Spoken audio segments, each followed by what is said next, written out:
I came from Sicily in 1971. I was 15 years old, and it's been wonderful. It's been wonderful that we had that experience of coming to this country because it's been good for us. My dad, at his age, it was very, very hard for him to make this decision. But the decision was made because he had 5 kids. For him to raise 4 girls in my hometown, it would have been very, very hard. Basically did it for us, to give us a better future. Dad came here first, got established with a job, and then it was probably 2 months after. 2 months. I thought, to me, it seems like it was almost a Yeah, year. Dad came in February. And then my mom with my 3 sisters and my brother, they came in April.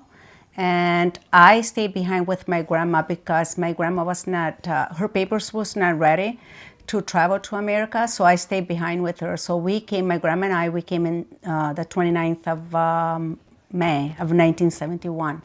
I remember driving to the airport, which was really unusual because we never took a ride anywhere. We didn't have a car. So that was like very special. I had no idea that I was actually leaving town, that was it. To me, it was just, we're going somewhere, it's going to be fun, and then we're going to come right back. And so I remember the plane ride, scary. Poor Gasper, back then, you were carrying like what was so important to you, which was olive oil and cheese. And so there was these big, huge like containers of olive oil, and poor Gasper, so we get off the plane and he carries one, and then he puts it someplace and he goes back and he picks up another one, and then he goes someplace, and so we carry all this stuff through the airport. And so we're waiting for our cousins to pick us up. Well, there was a mix-up because there was a few airports in New York. We didn't know anything. We had no idea. And so we wait there and wait there. Of course, we're hungry now and no money, and we don't speak the language. I'm sure that they were paging us, but we didn't understand. And so time goes by. Nonovito is in Monroe, not knowing what's going on because the cousins from New York called him and said, they're not here. They didn't get here. So you can imagine, he's lost his whole family, in a matter of day. It got really late and we were crying. And I remember this airline stewardess came to us, and it was like an angel. And somehow Nonna Pina made her understand that Monroe, she just kept saying Monroe, but it wasn't Monroe, it was Monroe. And so the lady understood, and she was able to get us on the very last flight to Detroit. Meanwhile, Nonovito is begging his nephew to take him back because he just felt like, they got to be there. They got to be there. And so sure enough, we get off the plane. And at that time, you were allowed to go to the gate. And the first thing we saw was Nonovito waiting for us. And because we were lost all day. We were lost in New York all day. And that was like the most, I'll never ever forget that. Like Nonovito, seeing us. We had a lot of cousins, and they were all very helpful. Don't forget the jewelry. And so Nonovito had told Nonna Pina, you know what, I want you to bring some gold for your nieces and nephews. Now, we didn't have the money. But because Donna Pina had a really good reputation, the jeweler let her take the jewelry, which was rings and necklaces, and on credit. And so but in order to bring them here, what she did was she sewed them in the hem of her skirt or on her waist, because you were worried that somebody was going to rob you, right? So we have no money, but we have lots of jewelry. Nono had a house ready for us. We had no idea. In my mind, I'm thinking, okay, I'll be going back the next day. Because, you can't understand the concept. My mother was an only child, and so my grandma always lived with us, and that's the reason why I had to stay behind to wait for her papers to be ready so that she would not travel by herself. So when my grandma came, she was 69 years old and never had left her hometown. So to her, it was a huge, huge adjustment, but because she had the love for us, We were everything to her. So she made it here. You know, she was okay. She loved us. She lived for us. It was, for me, it was very, very hard to leave my hometown because we didn't know a word of English. We came here and we just felt like, I felt like I was lost. It took me about 2 years before I felt comfortable. When Nono came here, as soon as he got here, the day after, he was, back in 1970s, there was a lot of construction work, and a lot of them were Italians. And actually, there was one particular one that used to work for Nono Vito when he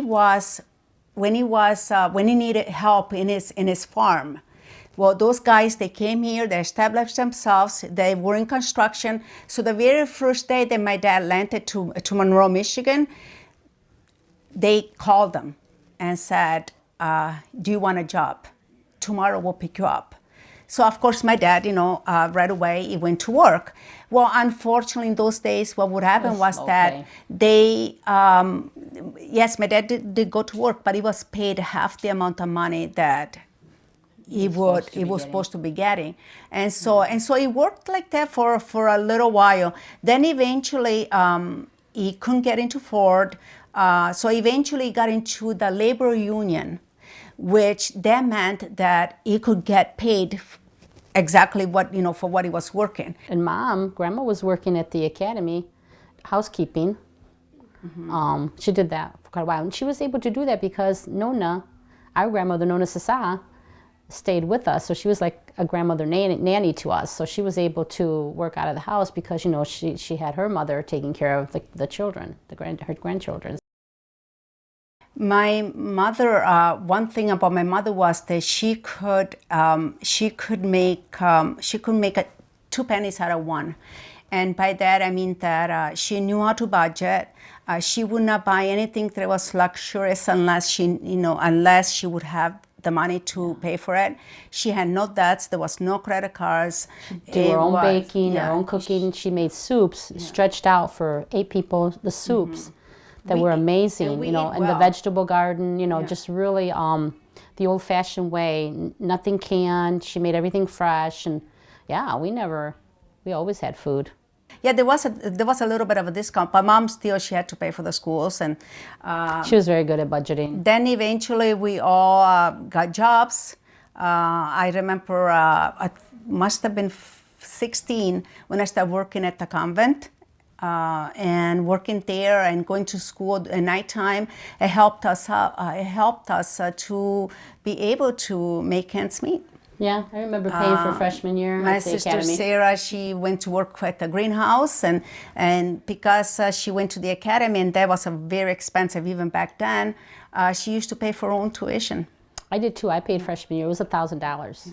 You're talking for a 13-year-old, and I did it I got into with the nuns. I served their meal, like on the line. They ate the best food, and that's how I got my money to pay for my freshman year tuition.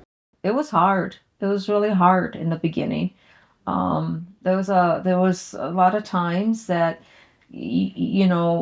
until we all started working, which I was 14 when I started working. Rose, as soon as she got here, she started working. And then we would bring all the money home. Every single one of us would bring our check home. And then my mom would give me $20, so this way I could have money to either pay for the gas in the car, or if I had to go to the movie, I had to make sure I had enough money for all of my sisters, because otherwise I would not be going to the movies. Aww. It's the truth. Eventually, after 5 years of being in Michigan, we were able to purchase our first home. My mom and dad had accumulated $5,000 for a down payment in a home. But it comes a time that my dad was 65 and he had to retire. Well, it opened up another life. For me, when they opened up the restaurant, I used to come every 2 weeks for the weekend to stay with my mom and dad and my grandma. So once that they opened up the restaurant, of course, mom and dad, they used to work 7 days a week. Now, my dad was 65 at this point, and my mom was 53. So basically what I had to do is either help out at the restaurant so that I would give my sister Sarah a break, or stay home and take care of grandma. Because Nona needed help. We needed care, and so that's what we did. Yeah. Opening up the restaurant, it made a huge of a difference for my parents, because if my parents would have not done that, take a risk, a huge risk, they used their savings. If they would not done that, they probably would not be able to stay here in America, because their pension, my dad only had worked maybe 8 years. My mom and dad, they used to pay about $400 each on medication. Well, my dad, Social Security pension was $450 a month. They would have to make a decision. And for my mother and father to leave us here, because we were already established here, and go back, it just would not. And a lot of their friends did do that. Yes. When they became Yes. elderly, Yeah. they had to go back, because over there, cost of living was less. Was less, yeah. So basically, them opening up a restaurant, it gave them the freedom to finally save up for their kids, because their kids had done everything possible to make sure that they collaborate with the family. So in the restaurant, gave them their freedom. And my mom always used to say, "I am happy because I can give my grandkids some money when they come around." I think one thing that our family got from my mom and dad is the work ethics. Yes. Yeah. You work. You don't expect nothing for free. You work for it, and then you feel good when you do get the paycheck. Grandpa and Grandma got in an argument that they had agreed supposedly the year before that since he had a heart attack, he wouldn't cultivate this land anymore. It was too much work.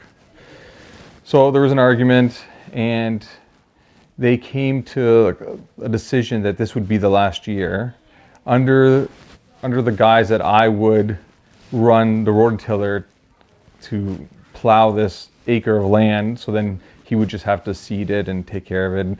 We got up at 4:30 in the morning. I loaded the rototiller in the truck.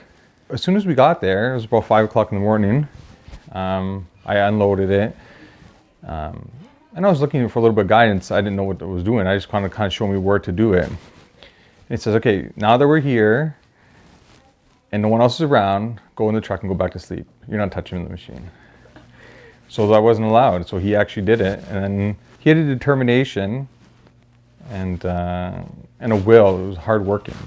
Novito would do anything. He didn't have, Because to him it was, he used to do work so hard, used to do working cement with cement. work or Now this is farming, very easy for him to do. So when they told him you have to clean 9 trailers, he thought this is nothing. So basically he went, he swept, he mopped and whatever. So he was in heaven. That was like the best thing. Well, then the boss man came and said, I have 9 more trailers for you to clean. Giving me 9 more trailers to clean? Are you crazy? I'm not doing it. Really like me. No. Vito was, I got the responsibility. I'm doing 9 trailers, and then I'm doing 9 more trailers. And then later on, they added 9 more trailers. 27. 27. And He was so excited that he was responsible to clean all these trailers. Talk about a different mentality, right? That was sweet. Instead of being upset that he's getting all this work, he was proud because that meant that they liked him and they trusted him. When your dad passed away, and Nono had already kind of semi-retired from the restaurant. And mind you, he was 77, right? And Nona Pina too, she had kind of, instead of working 6 days, she was down to maybe 3 days, 4 days. And so when that happened, Nona would not leave me by myself, to carry on and take, because it was a pretty big endeavor.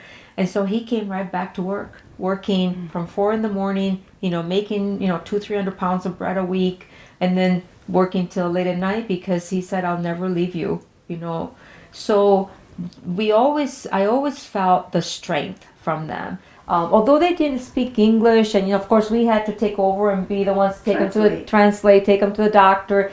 But there was always that matriarch, patriarch, where they were there, right? And so whenever like tragedies happen, it was like their strength just came through. They really very strong. And it wasn't necessarily in words, but it was in action. And it was like Nonna Pina calling me every night. Or they would stop over your house and bring you fruit like Always. three nights a week, you know, whether it be a container of strawberries, remember that? Right. Her groceries, or, you know, just bringing the watermelon that Dad would carry in. And yeah, I remember that. That was so sweet. Oh, they did start you don't know watching too the many people kids do more stuff like Oh often. that. yeah, they were watching my kids because, you know, I was alone and I needed help. And I think that was one of my major decisions in selling the business, was that there was no way that I was going to let them, you know, be 80 years old and still have the burden of, you know, being there. And then also I just didn't want you girls to be raised. You know, you had lost one father or one parent, and I just wanted to be there. And that was the best decision I've ever made. 2004, I met Sarah. I remember that she gave me a job to do his brother, and then she liked that job, so she said, "Now you want to do a bathroom for my parents?" Yeah. And I said, "Sure, why not?" You know, as a tile man, what you do is you set up a saw where you cut you tile. So I had to set that outside, because I don't want to make a mess inside the house, obviously, and so I had to go in and out of the house quite frequently. Every time I needed to make a cut, I had to go outside. And I remember that Sarah's mom, remember clearly that she had some kind of a phobia. She did.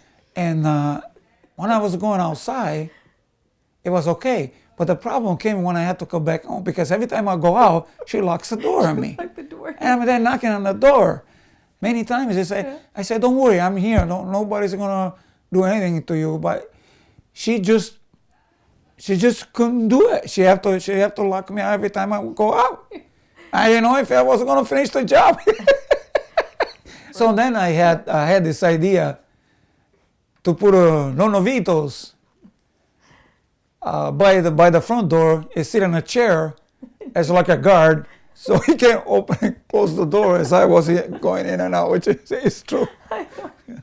But Dad, Nonovito, or your grandpa, loved talking to him, you know, because they understood each other. Nonovito would just sit for hours and hours and talk to him. Frank we were dating, and, you know, he would come to see me, but Nonovito would monopolize his time, like the whole night. He'd have to sit there and talk to.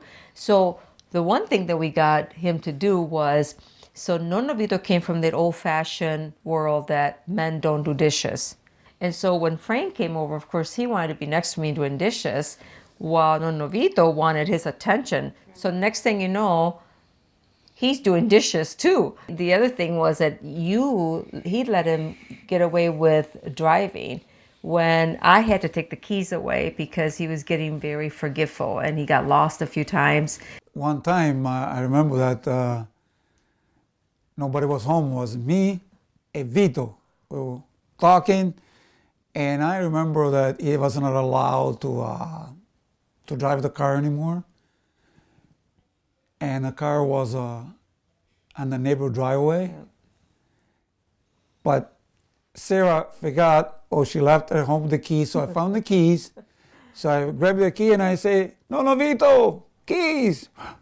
Ma chi mi dici?"